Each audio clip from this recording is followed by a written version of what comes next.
أعوذ بالله من الشيطان الرجيم.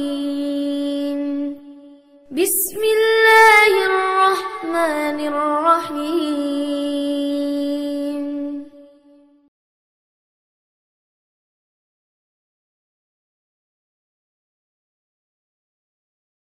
نحمده ونستعينه ونستغفره ونستهديه ونعوذ بالله من شرور أنفسنا وسيئات أعمالنا. من يهده الله فهو المهتدي ومن يضلل فلن تجد له وليا مرشدا. وأشهد أن لا إله إلا الله وحده لا شريك له. أشهد أن سيدنا محمدا عبده ورسوله. اللهم صل وسلم وبارك على محمد وعلى آل محمد كما صليت وسلمت وباركت على إبراهيم وعلى آل إبراهيم إنك حميد مجيد. ما بعد إخواني أحييكم بتحية الإسلام وتحية الإسلام السلام. السلام عليكم ورحمة الله تعالى وبركاته. الحاج نحن عندك ستيلو. شكرا.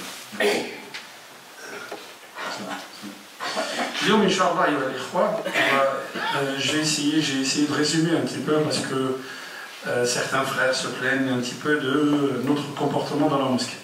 C'est-à-dire qu'on arrive à la mosquée, mais beaucoup d'entre nous ne connaissent pas un petit peu les règles et la moralité qu'il faut y avoir quand on arrive à la mosquée. Allah subhanahu wa ta'ala في القرآن dit يا بني آدم خذوا زينتكم عند كل مسجد. خذوا زينتكم عند كل مسجد. المسجد هنا مكان السجود. Quand Allah subhanahu wa ta'ala parle de masjid ici, c'est l'endroit où on fait la prière. مكان السجود. العلماء قالوا على هذه الآية تكلم عن بني آدم خذوا زينتكم. Soyez beaux. Allah subhanahu wa ta'ala nous demande quand on vient à la mosquée d'être sur notre 31, si vous voulez. Soyez beaux. Allah subhanahu wa ta'ala dit quand tu vas à la mosquée, il faut que tu sois propre, bien habillé, tu choisis tes meilleurs habits pour aller à la mosquée. قال العلماء الزينة والطيب وستر العاتق. الزينة والطيب. كان رسول الله صلى الله عليه وسلم يحب الطيب. Il adorait Allah sallallahu alayhi wa sallam, il aimait beaucoup se parfumer. Et quand il sortait à la mosquée, il se parfumait le prophète sallallahu alayhi wa sallam. Donc, ça veut dire quoi? Ça veut dire que si une personne est dans un habit de travail, c'est pas un habit où il y a des souillures, c'est un habit de travail. Bien sûr, quand on travaille, on sue, on transpire. Si le gars il travaille dans un garage mécanique, ou il travaille dans le bâtiment, ou il travaille... Bon, l'habit n'est pas souillé, il n'y a pas de souillure dessus. Par contre, il peut être sale, il peut avoir une odeur désagréable. Il ne vient pas avec ces habits-là à la mosquée. حتى العلماء يقولوا غسل الجمعة واجب. وعليكم السلام ورحمة الله. غسل الجمعة واجب. العلماء يقولوا غسل الجمعة. Le fait de se laver avant de venir à la mosquée le vendredi, ça fait partie des prérogatives des musulmans.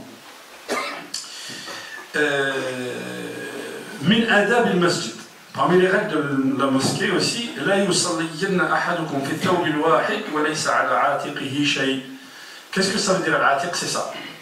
C'est-à-dire la personne ne peut pas prier. Le prophète il dit, hein, on ne devrait pas prier. Plein d'entre vous ne devraient pas prier dans un seul habit sans qu'il y ait quelque chose sur sur l'atiq, sans qu'il y ait quelque chose. Alors, on donne un exemple de ce qui se passe aujourd'hui. Quand il fait chaud, vous avez un Marcel. Ok? Il y a des gens qui viennent avec un Marcel comme ça et on voit leurs épaules. Alors, est-ce que ça fait partie de l'awra? Non, c'est pas ça l'awra. Mais la bienséance, la bienséance voudrait que la bienséance voudrait que quand la personne fait la prière, il faut qu'il cache ses épaules. Ok? Tartiyat al-ras, comme ce que j'ai là maintenant. Hada min al-urf. Qu'est-ce que ça veut dire al-urf? Ce sont des coutumes. Ça n'a rien à voir avec l'islam. Si tu vis dans un pays où les gens se cachent la tête, ou s'embellissent avec le fait de cacher la tête, comme ce qui se passe par exemple dans les pays du Golfe. Dans les pays du Golfe, parmi l'embellissement de l'homme, c'est de mettre quelque chose sur la tête. Et bien, si l'embellissement d'or, c'est de mettre quelque chose dans la tête, c'est meilleur quand tu arrives à la mosquée et quand tu es devant Allah de t'embellir de cette façon-là. Donc ça n'a rien à voir avec l'islam. Hein. Il faut que vous compreniez les frères. Si vous voyez un imam qui fait la prière sans ça, la haraja alayh. Il y a rien à voir. Ça fait partie des coutumes. التي أقرها الإسلام. Il n'y a pas de... Ok, أيها الإخوة. كما لا يجوز تغطية الفم. كما لا يجوز تغطية الفم. On n'a pas le droit aussi, dans certains pays, si vous allez dans les pays du sud, dans le désert comme ça, les gens qui ils mettent quelque chose sur le visage comme ça, ils cassent leur visage et ils cachent leur bouche. Ça, quand tu rentres à la mosquée, il faut qu'on voit ton visage. Et surtout, quand tu lis le Coran, il faut que le huruf, il faut que les lettres sortent bien. Donc quand tu caches ton visage et quand tu caches ta bouche, tu ne liras pas le Coran convenablement. Alors, un autre point, أن يكون طيب الرائحة. أن يكون طيب الرائحة. Autrement dit, il faut qu'il soit d'une bonne odeur. Il faut qu'il dégage une bonne odeur. Alors, صلى الله عليه وسلم يقول من أكل من هاتين في حديث آخر يقول من هاتين الخبائث من أكل من هاتين البصل والثوم. Celui qui mange de l'oignon et qui mange de l'ail cru, ok? فلا يقربن مسجدنا. وكان في عهد عمر celui qui mangeait sur qui on sentait l'odeur de l'ail, on sentait l'odeur de l'oignon, on le sortait l'île Baqia. Alors pour ceux qui sont allés à Médine, vous voyez un peu le Baqia où c'est, et vous voyez où c'est Qabr al-Rasoul. Qabr al-Rasoul, c'est ça, la mosquée. Et le Baqia, regardez où c'est loin. On ne le sortait pas à côté de la mosquée, on le sortait loin, on l'emmenait devant le cimetière de Baqia. Ok? فإن الملائكة تتأذى مما يتأذى به ابن آدم. Donc les anges sont gênés parce qu'ils gênent l'être humain. Donc s'il y a une odeur nauséabonde qui se dégage d'un être humain, hein, et ça c'est des choses qui sont licites. Même on vous dit que l'oignon c'est de la vitamine C, et puis comment il s'appelle, l'ail, c'est très bon pour la circulation sanguine. Donc c'est des choses qui sont bonnes pour la santé, sauf qu'ils dégagent une odeur, donc il faut les cuire. Ok. Alors que pensez-vous de la cigarette? Ok. Donc la cigarette, تتأذى منها الملائكة. Ok. من آداب المسجد كذلك التبكير والمسارعة. التبكير, c'est-à-dire aller tôt à la mosquée, et puis al-musara'a, ça ne veut pas dire c'est de l'émulation, hein, c'est pas de la concurrence. Allah subhanahu wa ta'ala dit wasari'u ila maghfiratin min rabbikum wa jannatin 'arduha as-samawati wal ard. Accourez vers le pardon de votre Seigneur. في آية أخرى يقول إنهم كانوا يسارعون في الخيرات ويدعوننا رغبا ورهبا. الرسول صلى الله عليه وسلم il dit dans un hadith, écoutez bien les frères, il dit dans un hadith من صلى 40 يوما, celui qui prie 40 jours. 40 jours. من صلى 40 يوما لا تفوته تكبيرة الإحرام. لا تفوته تكبيرة الإحرام. كتبت له براءتان. براءة من النار وبراءة من النفاق. Celui qui fait la prière pendant 40 jours avec l'imam. لا تفوته تكبيرة الإحرام. C'est-à-dire qu'il arrive avant que l'imam il dise Allahu Akbar. Il ne faut pas qu'il soit dépassé. Avant que l'imam il dise Allahu Akbar, il est fait ça. C'est ça ce que ça veut dire. S'il fait tahiyat al-masjid et que l'imam il est rentré dans la prière, il a été dépassé par l'imam. C'est-à-dire qu'il est là quand l'imam il dit Allahu Akbar, 40 jours. Il a deux innocences. Allah subhanahu wa ta'ala, il est loin de deux choses, de l'enfer et de l'hypocrisie. C'est sûr, quelqu'un qui 40 jours, il est à l'heure, et quand je dis à l'heure, c'est-à-dire avant l'heure, il takbirat al-ihram, la tafutuhu takbirat al-ihram, Allah subhanahu wa ta'ala yaktub lahu bara'atan, bara'atun mina al-nar wa bara'atun min al-nifaq. Merci, suivez. Saïd ibn Jubayr, quand il était en train de mourir, sa fille elle a commencé à pleurer. Il dit à sa fille, ne pleure pas ton père. فإن أباك لم تفته تكبيرة الإحرام منذ 40 سنة. Il dit ne pleure pas ton père, parce que ton père il n'a pas raté takbirat al-ihram. La takbirat al-ihram c'est quoi? C'est la première takbira. Pourquoi on l'appelle ihram? C'est-à-dire après ça, tout est interdit. Tu n'as pas le droit de manger, tu n'as pas le droit de parler, tu n'as pas le droit. Tu rentres dans la prière. Comment tu t'ouvres vers le monde quand tu dis salam alaykoum?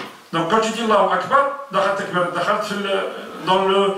Comme on dit, tu es dans le cadre d'Allah subhanahu wa ta'ala, tu es en face d'Allah subhanahu wa ta'ala. Ok? لا تفوته قال لا تبكي على أباك فإن أباك لم تفته تكبيرة الأحرام منذ 40 سنة. Ne pleure pas ton père, parce que ton père, il a pas raté une takbir avec l'imam depuis 40 ans.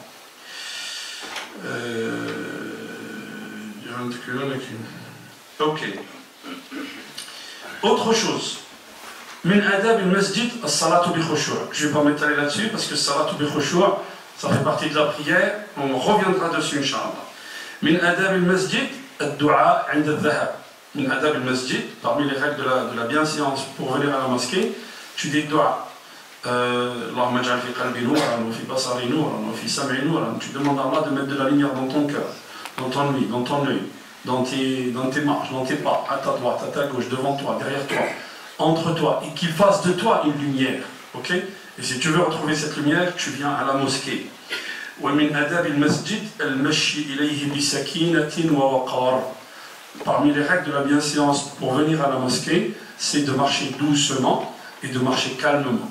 Pas de marcher doucement, tu fais celui qui est... Non, c'est pas ça. Ok? Faut pas courir, faut pas aller... ok? Un jour, le prophète, sallallahu alayhi wa sallam, il était en prière, et il y a quelqu'un qui est arrivé, Abi Bakrata, et quand il est arrivé, il a vu le prophète, sallallahu alayhi wa sallam, en prosternation comme ça.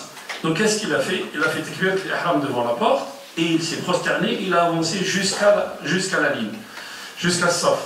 Rasul sallallahu alayhi wa sallam, quand il a fini la prière, قال من فعل هذا? Qui c'est qui est venu en courant? قال أنا يا رسول الله. قال زادك الله حرصا. Que Dieu agrée ton sentiment de bien faire. Ok? Mais ne refais pas. Ne refais pas ce que tu viens de faire. Ok? من آداب المسجد الذهاب إليه ماشيا. Si la mosquée n'est pas loin, le mieux ça serait d'aller à pied. Pourquoi? Parce que كل خطوة الله سبحانه وتعالى يرفعك درجة ويحط عنك سيئة ويباعد بينك وبين النار مقدار. Donc chaque pas que tu fais, Allah subhanahu wa ta'ala il t'élève daraja, une station. Et la station c'est quoi? C'est entre la terre et le ciel en hasanat et al-ikhwa. L'insan لا يبخل عن نفسه أيها الإخوة. comme ça, اليوم الآخر, quand Allah subhanahu wa ta'ala يتكلم عن اليوم الآخر في القرآن, la connaissance du jugement dernier, c'est quelque chose de très important.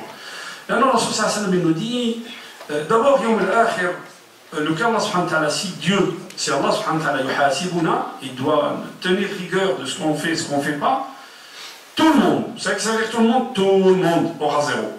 Tout le monde. Rasul sallallahu alayhi wa sallam, il nous dit, personne ne rentrera au paradis avec ses œuvres. Même toi, prophète, il dit même moi. Sauf si Dieu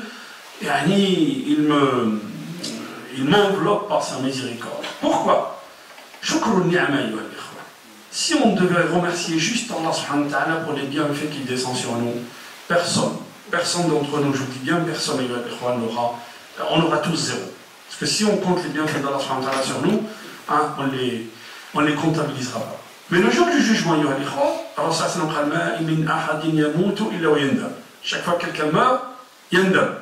Qu'est-ce que ça veut dire yandam? Il regrette. Ok? Il regrette. Il regrette quoi?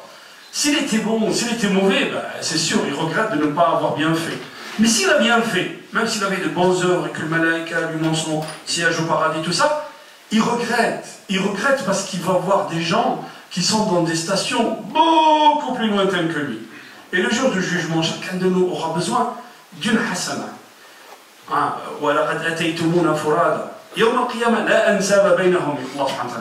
Le jour de la résurrection, quand on se réveillera tous, quand Allah subhanahu wa ta'ala, il nous donnera de nouveau la vie, jusqu'à ce que Allah subhanahu wa ta'ala yuhasibuna, et puis ça sera là le paradis ou l'enfer, ni tu reconnais ton père, ni tu reconnais ta mère, ni tu reconnais ton frère, encore moins ton copain. Allah subhanahu wa ta'ala dit le murdi'a, c'est ce que c'est? C'est la mère qui est en train d'allaiter. Pourquoi Allah subhanahu wa ta'ala il parle de la mère qui est en train d'allaiter? On vous dit l'apogée de la miséricorde que peut avoir un être humain vers un autre être humain, c'est quand la maman elle est en train d'allaiter son fils. C'est à ce moment-là. Et bien à ce moment-là, quand elle a son fils, elle le jette.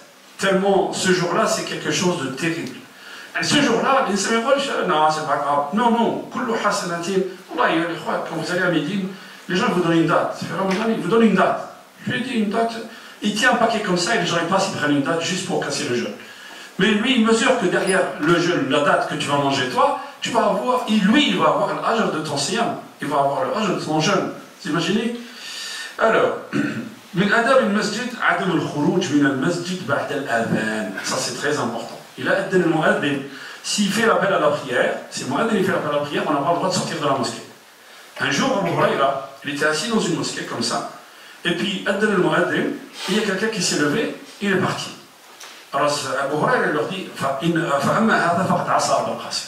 Celui-là, il a désobéi au prophète Mohammed sallallahu alayhi wa sallam. Vous voyez, c'est très très important. Pourquoi c'est interdit de sortir de la mosquée quand le mu'adhin il adhan? Le Rasul sallallahu alayhi wa sallam nous dit quand le shaitan, quand l'appel la prière se fait, le shaitan il fuit. Le shaitan il fuit. Quand il y a l'appel à la prière, le shaitan il fuit. Donc si tu fais la même chose après l'adhan, hein, tu fais la même chose, tu ressembles à shaitan. D'accord, ok, mais après.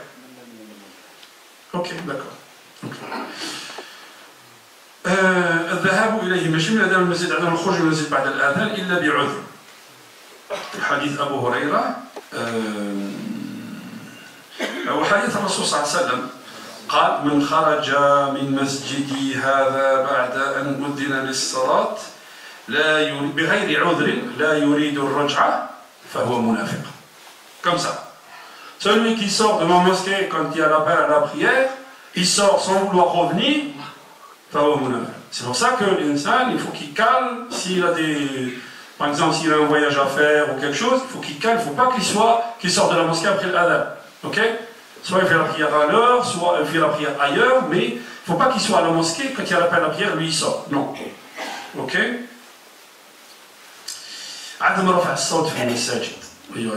Et ça, c'est le fléau d'aujourd'hui. عدم رفع الصوت في المساجد. الرسول صلى الله عليه وسلم يقول لا تؤذي أخاك ولو بقراءة القرآن. وفي حديث آخر يقول لا يجهر بعضكم على بعض بالقرآن. Tu ne devrais pas élever ta voix, c'est ce qu'il nous dit le prophète. Vous n'avez pas à élever votre voix sur vos collègues ou sur vos frères par la lecture du Coran. Autrement dit, quand tu arrives en retard et que tu dois rattraper une raka'a, quand tu lis le Coran, tu dois t'écouter toi-même. Tu ne dois pas étaler ta voix ou élever ta voix pour qu'on t'entende à 2 mètres ou à 3 mètres. Non. C'est le Coran. Le Coran, alors ça veut dire n'élève pas ta voix en lisant le Coran dans la mosquée. Qu'est-ce que vous pensez des gens qui parlent de loin dans la mosquée? Et qui parlent, ils parlent de leurs problèmes, de leurs affaires, ils parlent à la mosquée, sans se soucier. Mais elle est où la bienséance, on a dit. L'éducation, la bienséance. Ajib. Ça, c'est la première chose. La deuxième chose, le masjid Baytullah. La mosquée, c'est la maison de Dieu. Là, comme on est là, est-ce que quelqu'un accepterait que quelqu'un vienne chez toi, ou là chez moi, et qu'il commence à élever sa voix? Que diraient les voisins? Moi, j'accepterai jamais que quelqu'un vienne élever la voix chez moi. Fi Baytillah, tarfa sautek. Tu élèves ta voix, ou tu joues à muslimin, faqad tabou bi ithmihim. Non, il ne faut pas, ok? Dernière chose, il y en a d'autres, je vais compléter Inch'Allah la semaine prochaine. Dernière chose, عدم إنشاد الضالة ولا السؤال في المسجد. لا يجوز السؤال في المسجد. لا يجوز السؤال في المسجد. Quand quelqu'un vient, regardez, j'ai perdu la preuve. لا يجوز السؤال في المسجد. المسجد, la mosquée, elle est faite pour le rappel de Dieu. Elle est pas faite pour mendier. Celui qui veut demander, il n'y a pas de problème, mais qui se mette devant la porte, à l'extérieur de la mosquée, pas à l'intérieur de la mosquée. Alors, Rasul sallallahu alayhi wa sallam dit إِذَا رَأَيْتُمْ مَنْ يُنْشِدُ الضَّالَةَ فِي الْمَسْجِدِ فَقُولُوا لَا رَدَّ اللَّهُ ضَالَّتَكَ. Celui que vous voyez en train de demander qu'on lui rende sa monture parce qu'il a perdu sa monture dans le désert, vous lui dites qu'Allah subhanahu wa ta'ala ne la rendra pas. Pourquoi? Parce que la mosquée n'est pas faite pour ça. La mosquée elle est faite لذكر الله. أقول قولي هذا وأستغفر الله لي ولكم استغفروه ويغفر لكم إنه هو الغفور الرحيم. Voilà, on a une janaza, mais je vais en parler Inch'Allah pour le khutbah parce qu'on a des frères qui arrivent un peu en retard. Je vais en parler un peu pour le khutbah concernant le janaza. C'est une personne, le frère vient de me dire, c'est une personne qui est décédée ici. Donc on va l'enterrer, Inch'Allah, dans le carré musulman. On va faire Salat al-Janaza après. Bon, Salat al-Janaza, c'est Arba Takbirat. Pour ceux qui ne le savent pas, on l'a assez répété, mais je pense que la plupart d'entre vous savent. Mais s'il y a des nouveaux, on rappelle juste Salat al-Janaza, c'est Arba Takbirat. On dit Allahu Akbar 4 fois. Après la première, on lit le Fatiha. Après la deuxième, on lit As-Salat al-Ibrahimiyya, Allahumma salli ala Muhammad wa ala ali Muhammad, kama sallayta ala Ibrahim wa ala ali Ibrahim, wa barik Allahumma ala Muhammad wa ala ali Muhammad, kama barakta ala Ibrahim wa ala ali Ibrahim, innaka Hamidun Majid. Ça, c'est après le cas. Après la troisième takbira, quand on dit Allahu Akbar, l'imam dit Allahu Akbar, il faut faire dua le mort, pour le mort. Il faut lui faire dua, Allahumma arhamhu wa aghfir lahu, Allahumma arhamhu wa aghfir lahu wa arhamhu, pour celui qui ne sait pas. Pour celui qui sait, tant mieux, qui connaît l'adriya qu'on connaît sur le prophète sallallahu alayhi wa sallam. Et après le dernier takbira, yad'u li nafsihi wa li jami' al-muslimin. Ok? Allah subhanahu wa ta'ala est armadahu fi rahmatihi. Mais il y a une chose qu'il faut rappeler, que la personne, quand on fait salat al-janaza, il se met à la place du mort pour que ton cœur soit présent. Parce que hadak, nta wa na. Celui qui est là aujourd'hui, demain ça sera toi et moi. Donc il faut que la personne, il faut l'insan istahdar qalbu. Il faut que la personne, quand il fait le dua, pas aqlou, il est dans ailleurs. Non, il faut que l'insan, quand il fait le dua, il faut qu'il le fasse sincèrement pour le mort qui est là. Ok? قولوا قولي هذا واستغفر الله لي ولكم واستغفر لكم انه هو الغفور الرحيم وهذه الصلاه بارك إن الحمد لله نحمده ونستعينه ونستغفره ونستهديه ونعوذ بالله من شرور أنفسنا وسيئات أعمالنا من يهده الله فهو المهتدي ومن يضلل فلن تجد له وليا مرشدا وأشهد أن لا إله إلا الله وحده لا شريك له وأشهد أن سيدنا وحبيبنا وعظيمنا محمد بن عبد الله خاتم الأنبياء والمرسلين اللهم صل وسلم وبارك على محمد وعلى آل محمد كما صليت على إبراهيم وعلى آل إبراهيم إنك حميد مجيد أما بعد إخواني الكرام يقول الرسول صلى الله عليه وسلم في حديث يعني عجيب حديث صحيح يقول اقرأوا الزهراوين فإنهما يأتيان يوم القيامة مثل الغمامتان يدافعان عن صاحبهما. الرسول صلى الله عليه وسلم nous demande de lire Zahrawain, le Zahrawain de deux fleurs. Quelles sont les deux fleurs du Coran? Lisez les deux fleurs du Coran. Pourquoi? Le jour du jugement, elles viendront comme deux nuages. Deux nuages qui vont intercéder pour celui qui lisait ces deux sourates, ces deux sourates في القرآن le jour du jugement. من هم الزهراوين؟ هم البقرة وآل عمران. أي سر في هاتين السورتين. Quel secret y a-t-il dans ces sourates pour que le prophète sallallahu alayhi wa sallam il nous demande de lire surat al-Baqarah wa surat al-Imran. Surat al-Baqarah أيها الإخوة سورة مدنية. والسورة المدنية يغلب عليها التشريع. C'est une sourate médinoise. Médinoise, c'est-à-dire qu'elle est descendue à Médine et qu'elle est descendue pendant que le prophète séjournait à Médine. Or, tout le Coran médinois, c'est un Coran où il y a beaucoup de règles juridiques dedans. Et si vous prenez surat al-Baqarah, à partir de وَاذْكُرُوا اللَّهَ فِي أَيَّامٍ مَعْدُودَاتٍ, quand Allah subhanahu wa ta'ala finit de parler de l'Hajj, le hizb al-thalith à peu près, troisième hizb, Allah subhanahu wa ta'ala, il va parler de tashri', il va nous parler il va nous parler de l'allaitement des enfants, il va nous parler du divorce, il va nous parler... Bon. Surat al-Baqarah, elle est pleine de ahkam tashri'iyya, elle est pleine de règles juridiques. Mais ahkam tashri'iyya lil jawarih wa ahkam tashri'iyya lil qulub. Il y a aussi des règles juridiques pour nos cœurs. Vous remarquerez, ayyuha al-ikhwa, que Surat al-Baqarah, elle commence par Alif Lam Mim, dhalika al-kitab la rayb. Des fois, il y a certaines lectures où on s'arrête là. Fi la rayba fi, hudan lil muttaqin. Donc, Allah subhanahu wa ta'ala, après avoir demandé le hidayah, après avoir demandé, toi, fil Fatiha, tu as demandé la guidance, Allah subhanahu wa ta'ala te dit, la guidance, elle est dans ce livre. Ajib ce livre, ayyuha al-ikhwa. Ajib. Vous avez vu ce qu'on voit aujourd'hui, la Palestine, reconnaissance, tout ça. Si vous voulez lire le Coran, vous avez ce qui va se passer d'ici quelques années. Il suffit juste de lire le Coran. Ayat mufassala في القرآن sur Bani Israël. Et qu'est-ce qui va se passer durant les générations futures ou d'ici quelques années? Ajib, hein? Quand je vous dis ça, vous me dites, on reviendra à ça, Inch'Allah, Jumu'ah al-Qadima, Jumu'ah al-Ukhra, Inch'Allah. C'est pas hadithouna aujourd'hui, c'est pas notre sujet aujourd'hui. Notre sujet aujourd'hui, c'est que la guidance, elle est dans ce livre. Puis surat al-Baqarah, Allah subhanahu wa ta'ala va nous parler de qui? De Bani Israël. Qasas Bani Israël, tashri'at wa qasas Bani Israël. قصص بني إسرائيل تشريعات للقلوب. Quand Allah subhanahu wa ta'ala nous parle de Bani Israël, c'est une réglementation, ce sont des règles pour nous, pour nos cœurs. Pourquoi? لأن بنو إسرائيل كانوا معاندين. Ils posaient des questions au prophète Moussa alayhi salam. Ils posaient des questions que Moussa ne voulait pas. D'abord, pourquoi Allah subhanahu wa ta'ala سماها البقرة؟ لأن أسماء السور, le nom des sourates, أيها الإخوة في القرآن توقيفي. C'est un arrêté, c'est quelque chose qui est décrété par Allah subhanahu wa ta'ala. C'est pas Sahaba, c'est pas Rasul sallallahu alayhi wa sallam. C'est Jibril qui dit cette sourate, elle s'appelle al-Baqarah. Pourquoi Allah subhanahu wa ta'ala s'appelle sourate al-Baqarah? Pour la raison de l'histoire qui a fait sourate al-Baqarah. L'histoire qui a fait sourate al-Baqarah, c'est que عند Bani Israël, un jour on a tué quelqu'un.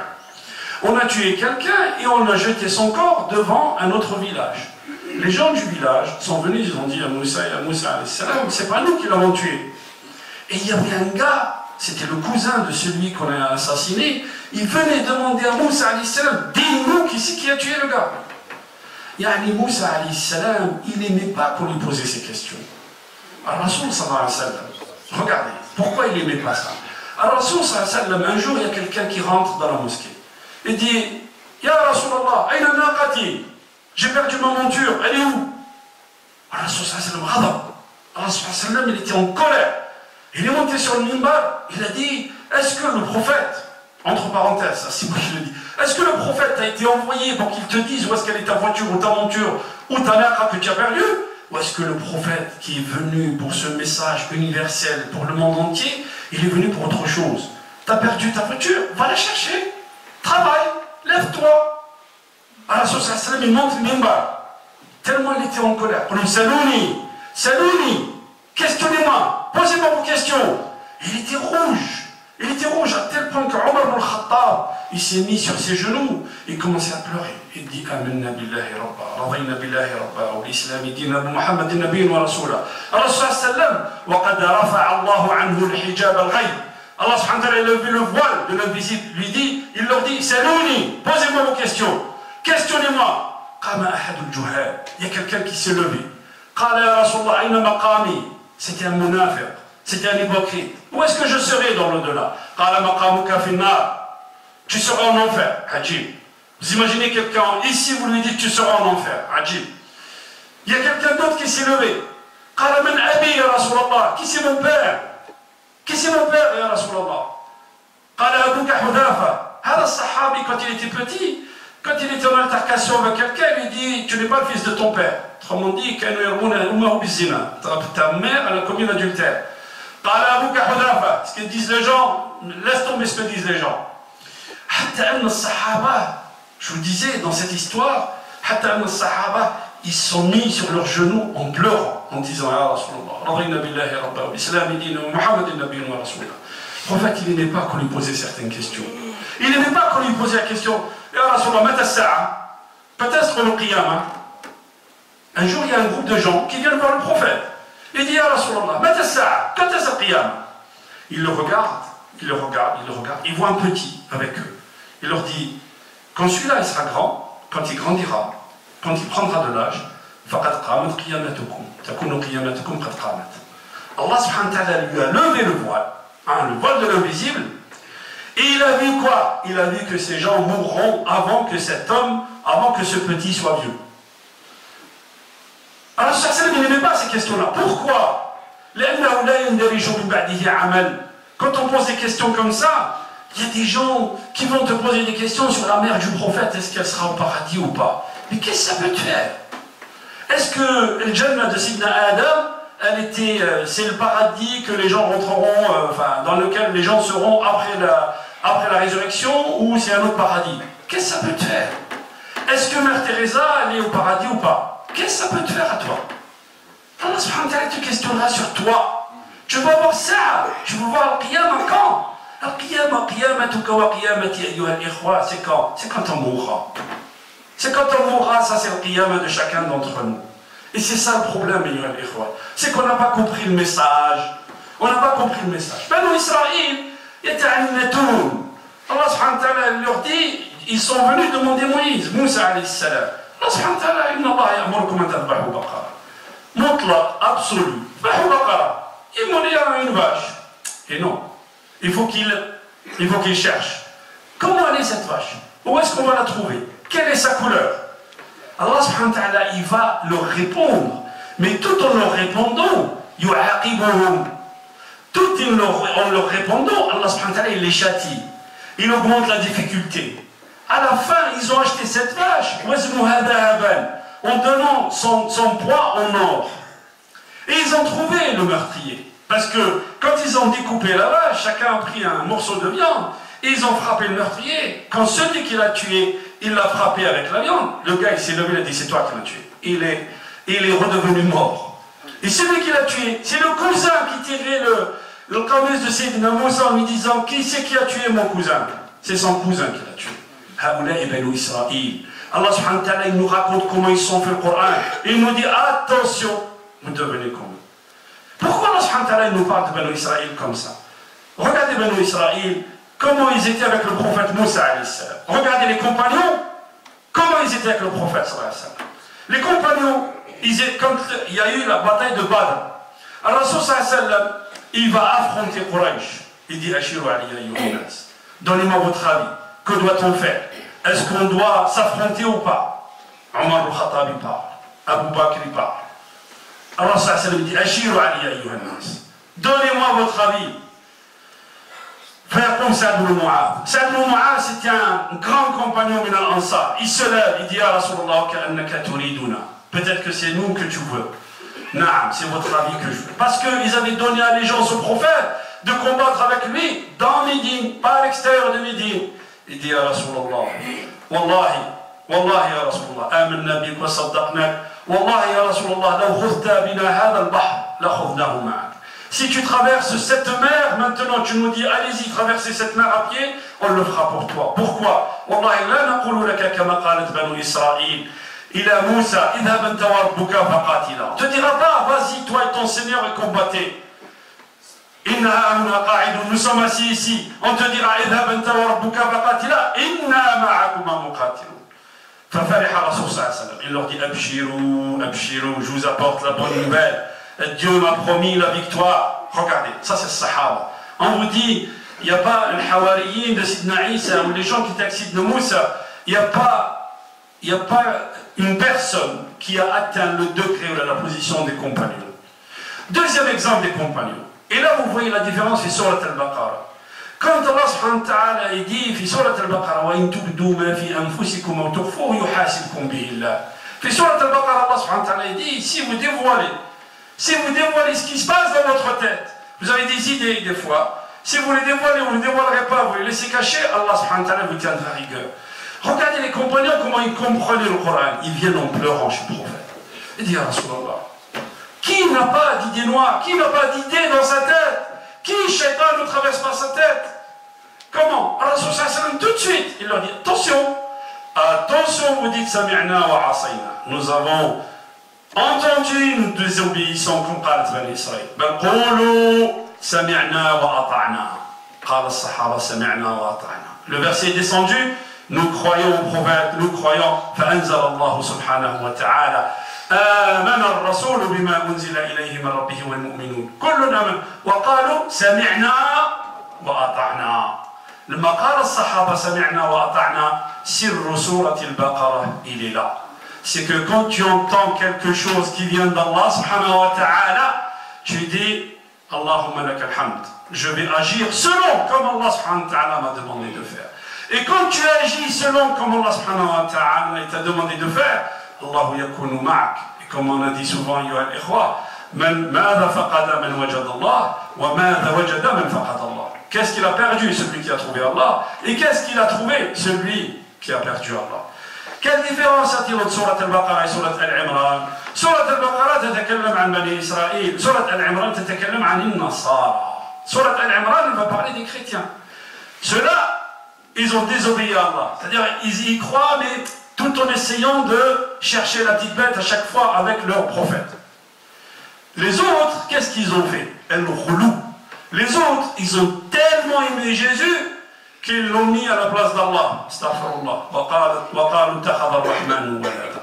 Les autres, ils ont tellement voulu plaire à Allah qu'ils sont rentrés dans ce qu'on appelle le monanisme, al-rahbaniyya. Ils sont rentrés, ils ont dit, nous, on ne s'approche pas des femmes.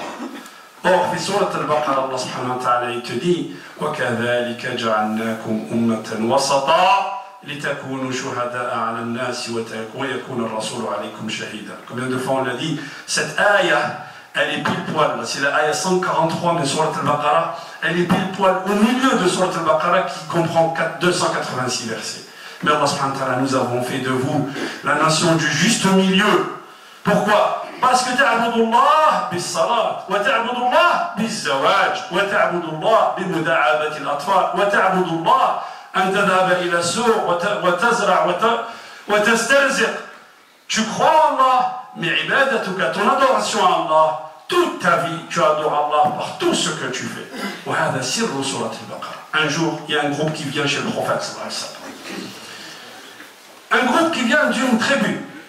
Et le prophète il dit à Rasulallah, mets un chef, mets-nous un chef. Il regarde, le fata. Il dit, qui apprend le Coran? Il y a quelqu'un qui vient, il dit, moi, ya Rasulallah. Qu'est-ce que tu connais du Coran? قال أعرف سورة كذا وسورة كذا وسورة كذا ومعي البقرة. قالوا معك البقرة؟ قال نعم. قال اذهب فأنت أميرهم.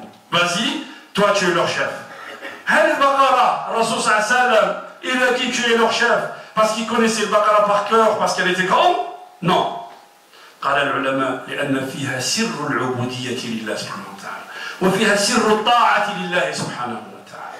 في سورة البقرة il y a le secret de la servitude à Allah subhanahu wa ta'ala et le secret de l'obéissance à Allah subhanahu wa ta'ala. أقول قولي هذا واستغفر الله لي ولكم فاستغفروه يغفر لكم إنه هو الغفور الرحيم. بسم الله والصلاة والسلام على رسول الله ولا حول ولا قوة إلا بالله. Un jour, le prophète sallallahu alayhi wa sallam était en train d'appeler les gens de Quraysh. Quraysh, c'était sa tribu, à l'islam. Et c'était les grands de Quraysh. Qui vient à ce moment-là? Vous connaissez l'histoire, elle est célèbre. Il y a quelqu'un d'aveugle, Ibn Maktoum. Il y a quelqu'un d'aveugle qui lui dit, Ya Rasulallah, allimni mimma allamak Allah. Apprends-moi ce qu'Allah subhanahu wa ta'ala t'a appris. Rasul sallallahu alayhi wa sallam tama'ara wajhuh. Autrement dit, il était pas bien. Le prophète, il l'a regardé, mais il n'était pas bien. Mais l'autre, il est aveugle, il ne l'a pas vu. Parce qu'il n'est pas venu au bon moment. Le prophète sallallahu alayhi wa sallam est en train d'appeler à l'islam qui? Les grands de Quraysh, 1 pour 1000, pour 100. S'il y en a un qui devient musulman, il y en a 100 qui suivent. Tu n'es pas venu au bon moment. Allah subhanahu wa ta'ala lui descend le Coran. Abasa wa tawalla an ja'ahu al-a'ma. Wa ma yudrik. Wa ma yudrik. Qu'est-ce que tu en sais de ce qui va advenir de ce gars-là? Et il est advenu de ce gars-là. Wa ma yudrik. Pourquoi tu portes un... Maintenant, je m'adresse à nous-mêmes, ayyuha al-ikhwa. Pourquoi on porte un jugement sur quelqu'un? Wa hatta wa an tarahu fi makhmara. Ne porte pas de jugement sur les gens. Porte un jugement sur toi-même. Je porte un jugement sur moi-même. Est-ce que j'ai fait ma prière à l'heure? Est-ce que j'ai éduqué mes enfants? Est-ce que j'ai éduqué ma famille? Arrête de porter des jugements sur les autres. Hajib, ayyuha al-ikhwa, hajib. Ce gars-là, qui était aveugle, le prophète sallallahu alayhi wa sallam, quand il sortait en expédition, il le laissait en délégation à Médine. Il est devenu le numéro 2 de l'État. Naïb Raïs Dawla. Le vice-président, il est devenu. Ce gars-là, quand ils étaient fait le Qadisiyya, à un moment donné, Hamil al-Raya, les 3 sont morts. Ceux qui portaient l'étendard des musulmans sont morts. Et avant, dans une bataille, si l'étendard il tombe, le camp il est fichu. La bataille est perdue. Abdullah ibn Maktoum, il vient, il leur dit, donnez-moi l'étendard. Moi je suis vieux, moi je suis aveugle, je ne les vois pas. Je m'en fous ce qui peut m'atteindre. Donnez-moi l'étendard, mettez-moi au milieu de vous. Il prend l'étendard. Et il n'est tombé que quand les musulmans ont eu la victoire. Ajib, ayyuha al-ikhwa. Et quand il est mort, on est allé le voir, on a trouvé quelque chose, kava ou kava. Il y en a qui disent une dizaine, une vingtaine, une trentaine de coups de sabre, de coups de flèche, de coups de... Abdullah ibn Maktoum. Allah subhanahu wa ta'ala, il parle de lui, fait le Coran. Pourquoi je dis ça, ayyuha al-ikhwa? Des fois on entend des frères parler, Ghafarallahu lahum. Des fois sur un mimbar, des gens ils insultent des ulama. Ils insultent des gens qui sont morts pour cet islam. Il y a des gens, ils viennent. Lui, il y a 6 mois, il était de l'autre rive. Aujourd'hui, il vient, il insulte ses trois. Le gars qui est mort dans une cellule, le gars qu'on a guillotiné, le gars qui a fait tafsir al-Qur'an, Il s'est trompé. Naam, qui ne s'est pas trompé? À part le prophète, Allah subhanahu wa ta'ala. Allah subhanahu wa ta'ala, il nous dit au prophète, Ma'soum, naam. Mais celui qui ne se trompe pas, Jalla man la yukhti, il est là-haut. Qui tu es, toi, pour venir insulter quelqu'un qui est mort en martyr? Qui tu es? La ilaha illallah. نحتسب ذلك عند الله نحتسب ذلك عند الله اللهم اجعلنا من التوابين واجعلنا من المتطهرين. أيها الإخوة، أذكركم بالجنازة بعد الصلاة، وهذا المسكين هذا المغفور له الله سبحانه وتعالى يغفر له ويغفر لنا كذلك برحمته الواسعة. اللهم اغفر لنا وارحمنا واهدنا وارحمنا برحمتك الواسعة إذا سرنا إلى ما صار إليه. هذا المغفور له ليس له شيء. Celui qui veut donner quelque chose, les frères vont se mettre devant la porte. Celui qui veut donner quelque chose pour qu'on puisse l'en tirer dignement, qu'il le fasse. وستكتب له إن شاء الله في ميزان الحسنات. اللهم اجعلنا من التوابين واجعلنا من المتطهرين. اللهم اهدنا فيمن هديت وعافنا فيمن عافيت وتولنا فيمن توليت وبارك لنا فيما أعطيت وقنا شر ما قضيت. إنك تقضي ولا يقضى عليك إنه لا يذل من وليت ولا يعز من عاديت. تباركت ربنا وتعاليت يا ذا الجلال والإكرام. اللهم اقسم لنا من خشيتك ما تحول به بيننا وبين معصيتك ومن الطاعات ما تبلغنا به جنتك ومن اليقين ما تهون به علينا مصائب الدنيا ومتعنا اللهم بأسماعنا وأبصارنا وأبداننا أبدا ما أحييتنا واجعله الوارث منا واجعل ثأرنا على من ظلمنا وانصرنا على من عادانا ولا تجعل الدنيا أكبر همنا ولا مبلغ علمنا واجعل الحياة زيادة لنا في كل خير واجعل الموت راحة لنا من كل شر. عباد الله، إن الله يأمر بالعدل والإحسان وإيتاء ذي القربى وينهى عن الفحشاء والمنكر والبغي يعظكم لعلكم تذكرون ولذكر الله أكبر والله يعلم ما تصنعون. وقوموا إلى صلاتكم بارك الله فيكم.